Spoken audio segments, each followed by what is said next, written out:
Welcome. My name is Allison Merker Garner, and this video is entitled Awareness and Choice. Awareness and choice. So if you're just starting on your own inner journey to develop yourself, to improve your playing, to improve your well-being, you're having to connect with yourself, become aware of habits of belief, patterns of behavior, ways of being, and make a choice what you do about them. So this video introduces a little bit of the why and the how behind awareness and choice and how that applies to you in your journey, your ability to reach your full potential in whatever it is you choose to do. So let's look at awareness. The easiest way to be aware of something is to use our senses. I'm aware that I'm wearing a blue shirt. I'm aware that I'm feeling tired today. I'm aware of my cat running around in the background. I'm aware of those things. I'm aware of them because of my physical senses. I can see them, I can hear them, and I have enough of an inner connection that I can sense my state of being, right? I know that I'm tired. So awareness is most easily accessible through our senses. But what about all those things that we can't see, hear, feel, experience directly? We do experience them, and we will go into that. What about those things that are called implicit? What about the things that are implicit about us? Those are often our habits, our belief systems, our triggers, the way we talk to ourselves. These are implicit ways we are being in the world. And those implicit things are so very powerful that they do control most of what we do and think. So bringing an awareness to the things that are implicit, the things that we can't see or hear or experience directly with our senses, is extremely important to our evolvement, our self-development, because they affect us. So let's look at some implicit things that we can bring to our awareness. So I'm a somatic therapist. What that means is I work a lot through the body. I work through the body because it is the most accessible way to connect with what is implicit in our being. What would that be? What would be some body things that you could learn to become aware of? Well, posture. Posture's one. What if I had the posture like this or like this? What implicit thing does that suggest to you in my well-being? If I'm doing anything that's curling up on myself, I could be cold. Yes, I could have a temperature issue. Chances are, if you do that habitually, it's a way of interacting with the world. It's a way of putting a wall there, a protective wall, one where you feel like the threat is out there and you are in here. And there's something in between. It's not open, it's more closed, isn't it? So your posture can be a huge indicator of your state of being. Experiment with that a little bit. If you were standing, see how you normally stand. Are your feet close together? Do you put more weight on one foot than the other? Is one a little bit further forward than the other? And then reverse it. If your feet are normally close, put them wide apart. If you follow that through with your whole body, what if you had an open pose rather than a pose that was small? How does that change your state of being? You may like it. You may find it really uncomfortable and unsettling. That's just good information, right? It's not something you're used to. So posture is one of the things we can look at. Another thing we can look at is the breath.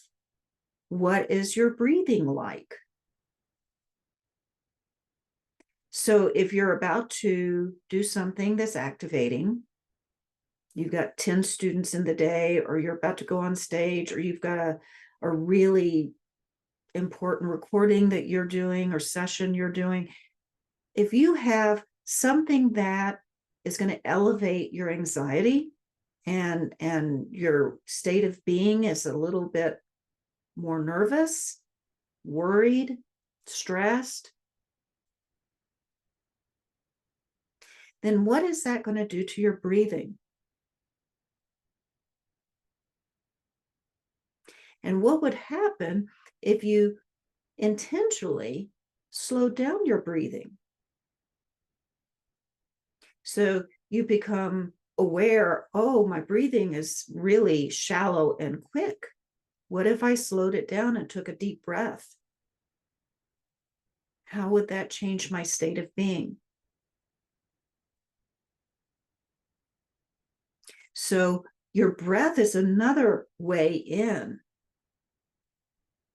to discovering what is going on with you implicitly in a way that's not conscious yet. Another one is movement. If you walked with your head out like this, what would happen if you became aware of that and brought it back in so that your head is just resting on the upper part of your spine? What would that do? How does your state of being change? If you walk with big loping steps as opposed to small, quick steps, how does that change your state of being? What is your habit? What do you tend to do? I come from a family of fast eaters. We all eat fast.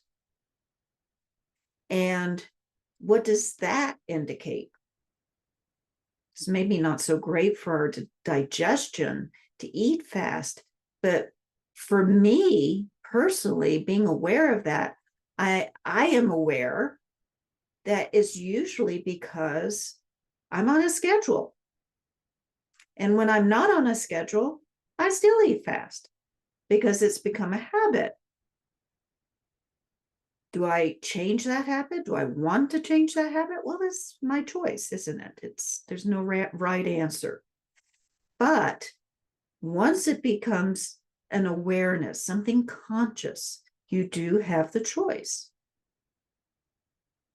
awareness, choice. So let's take something that either has to do with your posture, your breathing, or your movement, and come to some awareness of a pattern of being, either in your thinking or in your behavior, that's related to that. Just take a moment and think about it. What do you normally do? What is your go-to response?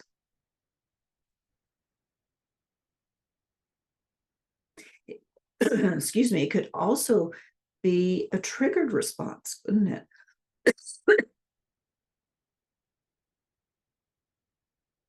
You always respond to this particular person this particular way. And you may think you know why that is. And there could be a list of very valid reasons why you have that reaction. But chances are it's cyclic. It's a pattern that's a habit for a reason. And that is implicit. That's something you need to uncover to be able to become aware of it and then make a choice about it. Who in your life triggers you in that way? Or maybe a situation. Maybe every time you go to perform, you have a triggered reaction. Maybe every time you have this student, you have a triggered reaction. Step behind the why to the real why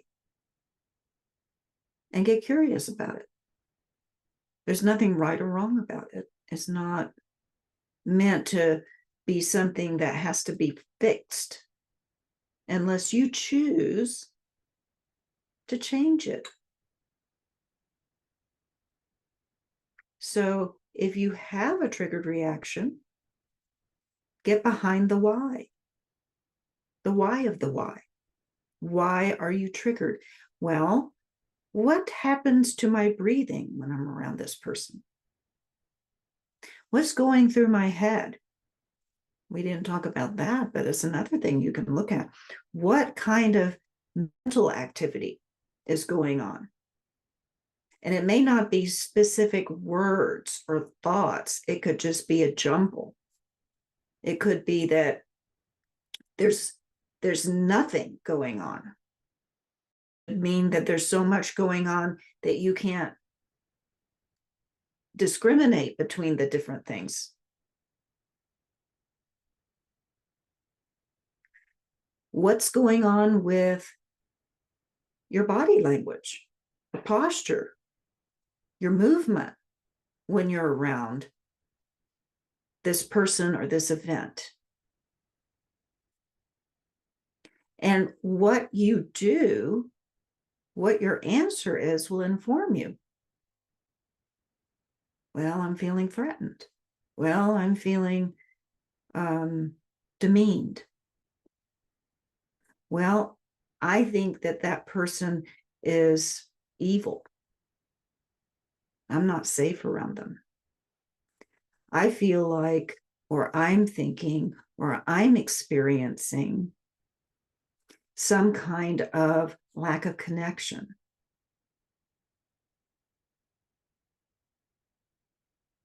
So, and sometimes I will add, sometimes you just have the experience of overwhelming sadness or overwhelming anxiety or anger. So it can be emotional. That's another way your body communicates to you. Not just the movement and the posture and the breathing, but also in the experience that you have through feelings, emotions, sensations, and thoughts. So take those, like you're gathering data on this question, and look at it. And you will find there's usually a clear why behind the why. You may not understand the reasons behind that. And I don't know that that's even important. You don't need to say, well, you know, this reminds me of that thing that happened to me when I was 3 years old and blah, blah, blah, blah, blah. Unless that helps you. But really, all that's important is that you have a why behind the why. And you can then reason with yourself at that point because you're aware. Well, am I really threatened? Am I really in an unsafe situation? Am I really overwhelmingly sad about something? If that's the case, maybe I want to release that sadness. Or maybe I want to spend less time with this person or have some boundaries put up around this person. Or maybe I find that none of that pertains to the present moment. It's just a trigger that has been in place. And it's about something else that this is related to. And so you may decide, well, I don't need to have this reaction to this. So many ways to look at awareness and choice. And how do we make those changes? How do we make the choices sustainable? That's when we get into intention and practice. And within that intentional practice work, we are integrating all of our ways of being. We're embodying the change. Because if it's just in your mind, it's not going to transfer. It's not going to translate. So it goes into habit. It goes into thinking. It goes into feelings. It goes into all of those kinds of neurological responses. And we align them through the flexibility.